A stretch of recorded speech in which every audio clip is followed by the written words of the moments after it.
Hello everyone, welcoming again to an enlightening video within sustainability. When we talk about sustainability today, we often jump straight to carbon and emissions, but there is another equally critical KPI that quietly decides whether an industry, a city, even a country can keep operating in the long run. That KPI is water. Every sustainability report across the world now talks in detail about how much water a company takes from the environment, how much it actually uses up, how much it sends back, and in what condition that water leaves the factory. If we don't understand these pieces properly, it becomes very easy to enter wrong data and very difficult to manage water in a responsible way. In this video, we are going to break this down in a very simple, practical way.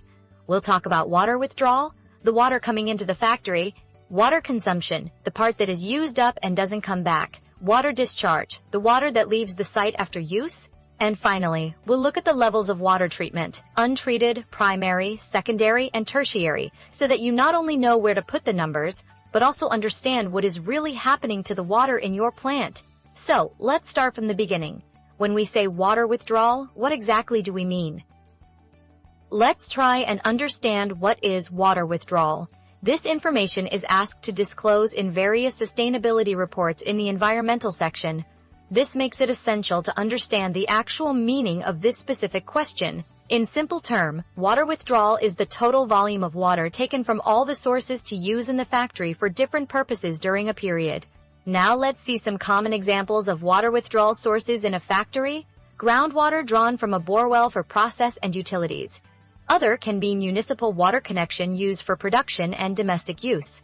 Likewise, tanker water used in summer for cooling towers or construction. Surface water taken from a nearby canal or river for cooling or process. There can be other many sources as well which you might see in the actual scenario and need to report them accordingly. Likewise, we have water consumption to report. Let's try and understand this also. Water consumption is portion of withdrawn water that is not returned to the same source because it is evaporated, incorporated into products, or lost. Here the most important point to understand is water that is not returned to the same sources. Now let's see some common examples of water consumption in a factory. Water evaporated in cooling towers and cooling ponds. Let's try and understand this with an example. A steel plant cools hot furnaces using water. The hot water goes to the cooling tower, and every day a few thousand liters simply evaporate. That evaporated portion is counted as water consumed. Likewise, steam losses from boilers and process heating that do not condense back on site. Let's try and understand this also with an example so that we have better clarity. In a textile mill, steam is used to heat dyeing machines. When the operator opens a valve, a cloud of steam escapes into the room and out through the roof. That lost steam, originally water, is treated as water consumption because it has left the system. Other examples can be water retained inside the final product, like beverages, chemicals, pharma, food. Water used for gardening and landscaping that soaks into the ground, small leaks from pipelines and valves that are not recovered. Alright, now that we've talked about water withdrawal and water consumption, let's move to the third piece of the puzzle, water discharge, STP. Think of it like this. Water withdrawal is the water coming into the factory. Water consumption is the water that gets used up and doesn't come back. Water discharge is the water that goes out of the gate after we've used it. So, what exactly is water discharge? Very simply, it is the water that leaves the factory boundary after use and is released to a drain, a sewer, a water body, or another facility. We have used it for some purpose, maybe treated it, and then we send it outside. Let's go through a few factory examples one by one in simple language. First example, treated sewage from STP. Inside any factory we have toilets, washrooms, canteens. All of this generates sewage. This sewage goes to the STP, the sewage treatment plant where we clean it. Now, what happens after treatment? Part of that treated water may be reused inside the plant, for example for gardening or toilet flushing. That part is not discharge, but the portion we send to the city sewer or to an outside drain, that is our water discharge, because that water has left our premises. Second example, treated industrial effluent from ETP to CETP. From processes like washing, pickling, rinsing, and cooling, we get industrial wastewater. This water can contain oil, chemicals, color, and heat. we treat it in the ETP, the effluent treatment plant. After treatment, if we pump this water to a common effluent treatment plant, a CETP, outside our factory, that volume is also water discharge. In simple terms, once the treated effluent crosses our boundary and goes to another facility, we count it as discharge. Third example, cooling tower blowdown. You've seen cooling towers, those big structures with white vapor coming out. They recirculate the same water again and again to cool equipment. Over time, salts and impurities build up in this water. To control that, the operator drains a part of the circulating water. We call this blowdown. Now, if this blowdown water is treated and then sent to the drain that finally leaves the site, that quantity is also water discharge. So whenever cooling tower blowdown leaves the factory boundary, it goes into the discharge bucket. Fourth example, RO reject water. Many plants have RO units for boiler water or process water. RO splits incoming water into two streams, clean water called permeate and a concentrated stream called reject. That reject contains more salts and impurities. Usually we send this RO reject to the ETP, and after treatment it goes out through the effluent line. Again, once that treated reject leaves our premises, it becomes water discharge. So, to wrap it up in one line, water discharge is simply the used water that leaves the factory after treatment, through a sewer, a drain, a pipe, or to another facility. Withdrawal brings the water in. Consumption uses some of it up. And discharge is the part we send out after we are done using it. Alright, let's talk about STP, the sewage treatment plant, in simple terms. When we say STP, we are not talking about chemical or process wastewater, one round process. STP is only for people-related wastewater. So imagine everything that comes from people using the facilities in the factory, toilets and urinals in the office and on the shop floor, water from hand wash basins and washroom sinks, dirty water from the canteen, from washing utensils and cleaning the kitchen, shower water from locker rooms or change rooms. All of this is called domestic wastewater. It is very similar to the wastewater that comes from a normal house or apartment. Now, instead of sending this dirty water directly outside, the factory first sends it to the STP. The job of the STP is simple. Take all this people-related dirty water, clean it, and make it safe enough to reuse or discharge. So whenever you hear the term STP, just remember, this is the plant that treats all the bathroom water, hand wash water, and canteen water used by people inside the factory. Let's talk about ETP now, the effluent treatment plant. If STP is for people water, ETP is for process water. So I'll say it like this. STP handles toilet water, hand wash water, and canteen water. ETP handles water that has touched the process or chemicals.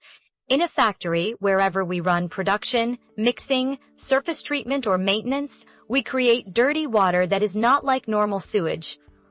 It may have oil, acids, alkalis, color, metals, solvents, and so on. That kind of water must go to the ETP. Let's look at a few simple examples.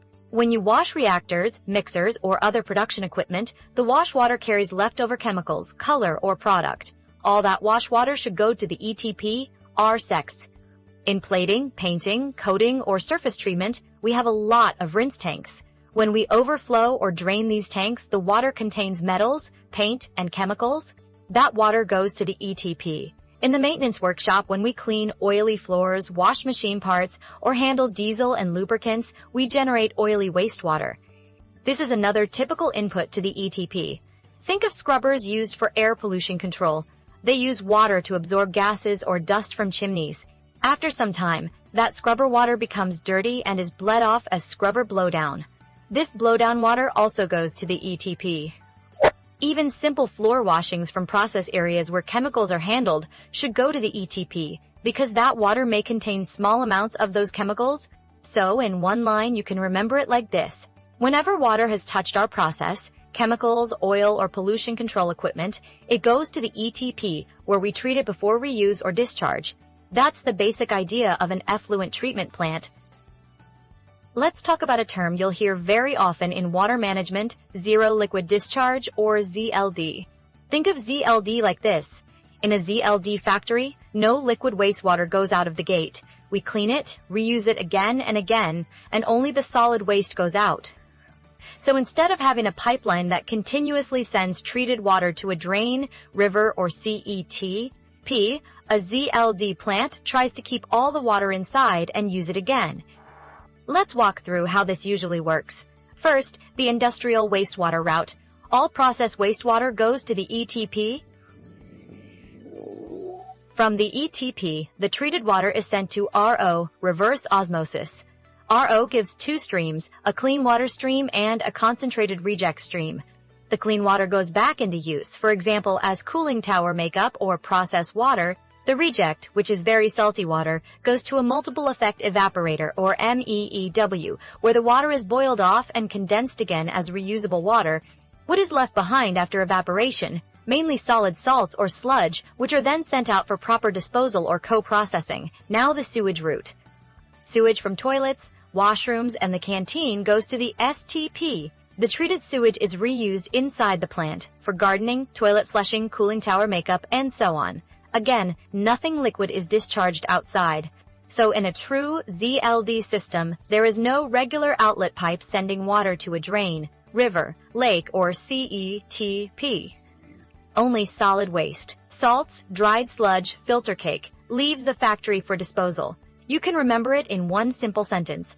ZLD means we treat every drop of wastewater, reuse the water inside the factory, and send out only solids. No liquid effluent goes outside the boundary. Now let's discuss the level of treatment. The four categories are untreated water, primary treatment, secondary treatment, tertiary treatment.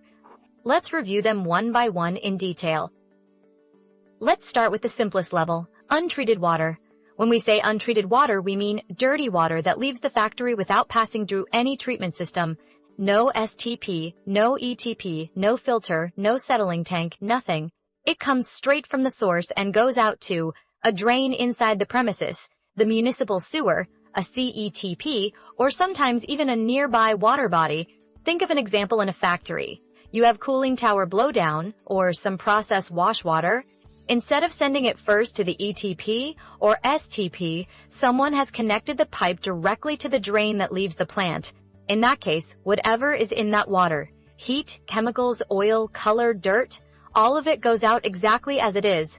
That is called untreated wastewater discharge. So, in one line, if the used water has not touched any treatment unit and goes straight outside, we call it untreated water. Now let's move one step ahead and talk about primary treatment. Think of primary treatment as giving the wastewater a basic first cleaning before we do any serious treatment.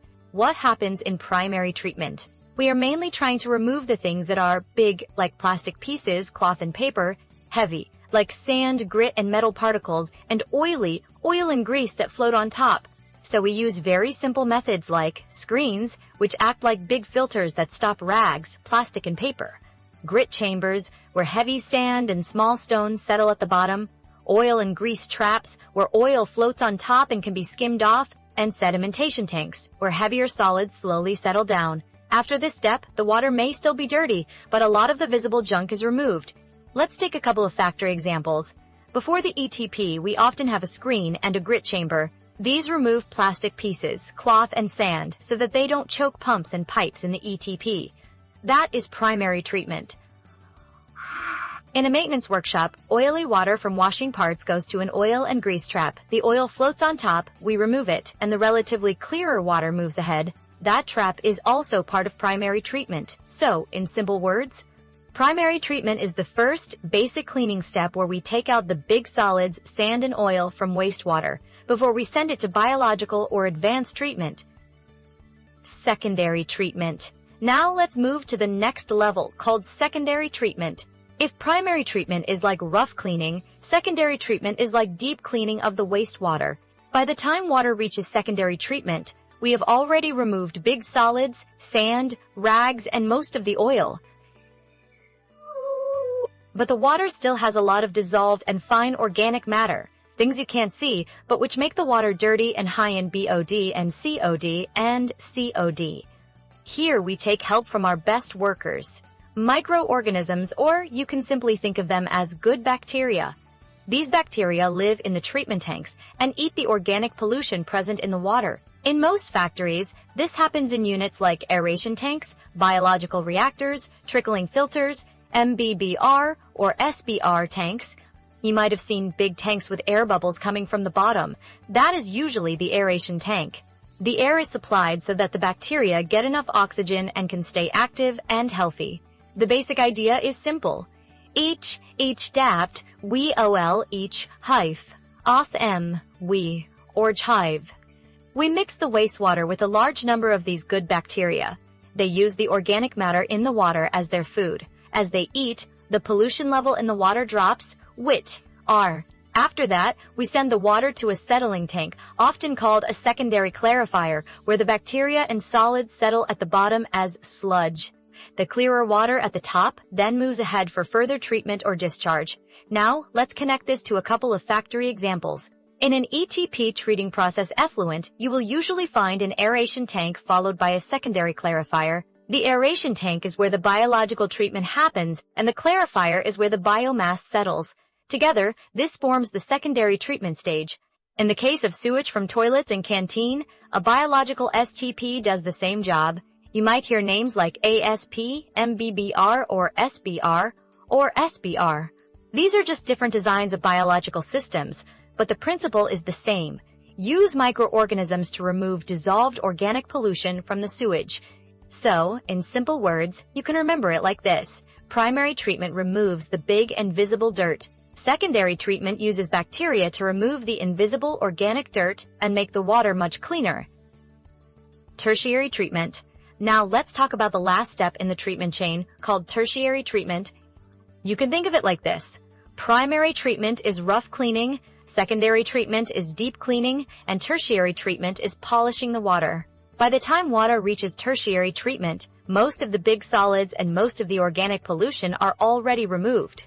But the water may still have germs or pathogens, some nutrients like nitrogen and phosphorus, a bit of color, fine particles, and sometimes small amounts of metals.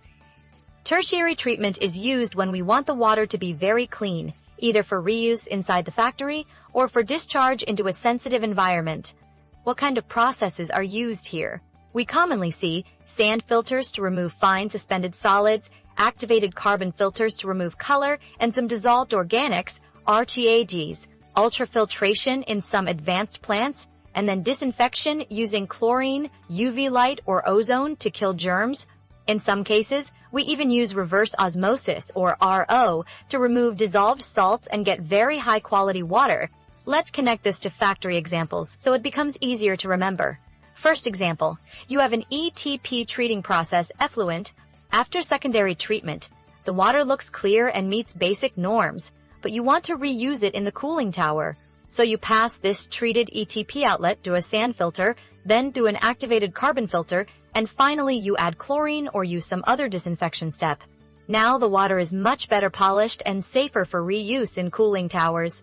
This entire polishing train is part of tertiary treatment. Second example, sewage from toilets and canteen goes to the STP. The biological STP gives you treated water, but before you use it for gardening or toilet flushing, you pass it through a simple filter and a disinfection unit so that germs are removed. Again, this extra cleaning step after the STP is tertiary treatment. So you can remember tertiary treatment in one simple line. It is the final polishing step that makes already treated water clean enough for safe reuse or high standard discharge by removing fine particles, color, nutrients, and germs. Now we have come to the end of this video. Thanks for your time. Please do reach us if case you need further support or advice.